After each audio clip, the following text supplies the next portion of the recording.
वारकरी दरवर्षी आषाढी आणि कार्तिकी करता पंढरपुरातच का बरं जातात? विठ्ठल मंदिरं तर महाराष्ट्रात आणि भारतभरात बरेच ठिकाणी आहेत. मग पंढरपूरच का बरं? ही वारी कशी सुरू झाली? आणि ही पुढे कोणी चालवली? अशा काही प्रश्न आपले ज्ञानसेवा प्रतिष्ठानची कार्यकर्ता परिमल सामंत हिला पडले आहेत. पाहूया बरं, आई आणि लेक यांच्यातील हा छानसा असा संवाद. काय बोलतेस ग आई? काय नाही ग. रोजच चाललंय. कांदा मुळा भाजी, अवघी मिठाई माझी आणि लसूण मिरची कोथिंबिरी अवघा झाला माझा हरी. झालं. तू पण वारीमध्ये झालीस वाटतं. मी आता तेच बघते मोबाईलवर. सगळीकडे वारी वारी आणि वारीच चालू आहे. हो मग महाराष्ट्राचा ठेवा आहे वारी म्हणजे. ती काही काल आज सुरू झालेली नाहीये. 750 वर्षांपूर्वी ज्ञानोबा आणि संत नामदेवांनी सुरू केली आहे वारी. त्या काळात आपल्या गावाहून ही सगळी संत मंडळी पंढरपुरात जात असत आणि परत येत असत. आषाढ, कार्तिक, चैत्र, माघ अशा 4 वाऱ्या असत. आणि ह्या दोघांनी त्या काळात पंजाबात सुद्धा गेलेत बरं का.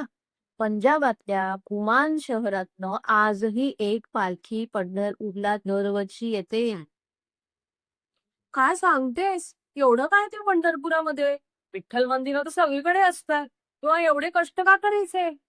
अगं, कुठल्याही तीर्थक्षेत्राचं महात्म्य हे तिथे पूर्वी घडून गेलेल्या घटनांमुळे असतं बरं. अच्छा, मग मला सांग ना एक घटना. सांगते ना. एकदा काय झालं, द्वारकेहून रुक्मिणी देवी रुसून निघाल्या. श्रीकृष्णांवर रुसल्या होत्या. त्या आल्या त्या दिंडीर वनात म्हणजे आजच्या पंढरपुरात येऊन तपाला बसल्या. पाठोपाठ श्रीकृष्ण त्यांना रुसवा घालवायला आले. देवींनी त्यांना काही ओळखलं नाही. अय्या! स्वतःच्या नवऱ्यालाच ओळखलं नाही. कसं ओळखणार? बाळ गुराखी रूपात आले होते ना.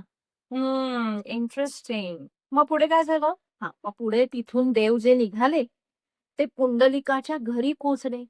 हा पुंडलिक ना आधी खूप दुराचारी व्यसनी तरुण होता बरं का.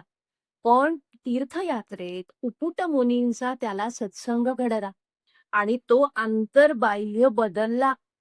चांगला सदाचारी तरुण भक्त झाला आणि त्याच्या भक्तीला लाजावून देव त्यांच्या घरी पोहोचले. तो होता आई-वडिलांची सेवा करत. देव आले म्हणून आसनासाठी त्याने त्यांच्या दिशेने एक वीट सरकवली. ओ, म्हणून विठ्ठल विटेवर उभा आहे तर. हां ना. अगं, तुला तो अभंग माहित आहे ना? नेणो ब्रह्ममार्ग चुकले, उघडे पंढरपुरासी आले. भक्ते पुंडलिके देखिले, उभे केले विटेवर. असं ते निर्गुण निराकार परब्रह्म पुंडलिकाच्या निमित्ताने सगुण साकार झालं पंढरपूरला. मग काय?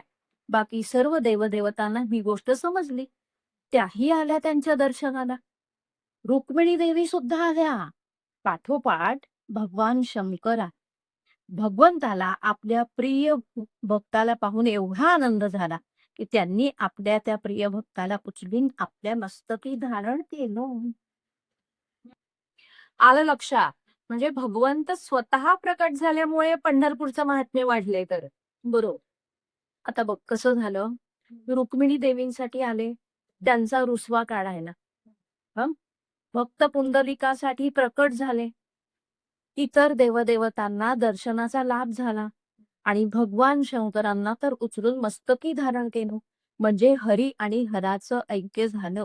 अशी ही पंढरपूरची भूमी हरिहर ऐक्यभूमी आहे. तुला पूर्वी मी लहानपणी पण पांडुरंगाष्टक नावाचं एक स्तोत्र शिकवलं होतं शाळेत असताना. आठवतंय का ते? हो, थोडं थोडं आठवतंय.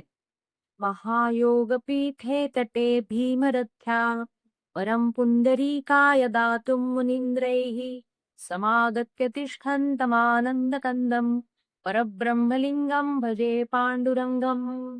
बरोबर? बरोबर. अर्थ आठवतोय? नाही ग, नाही आठवत आहे. तटे भीमरथ्या म्हणजे भीमेच्या तीरावर असलेलं पंढरपूर. तिथे कोण उभंय? परब्रह्म. विटेवर उभं आहे. कोणासाठी? भक्तांसाठी.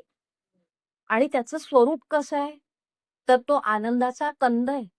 आनंद, आनंद आणि आनंदच.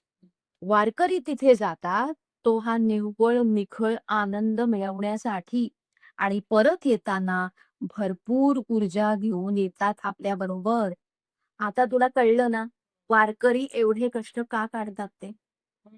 आई, मग आपण पण जाऊया का पुढच्या वर्षी पंढरपूरला? नक्की जाऊया. जीवनात एकदा तरी वारी करावी असं म्हणतात. आपण जाऊया. तुम्हीही येताय ना?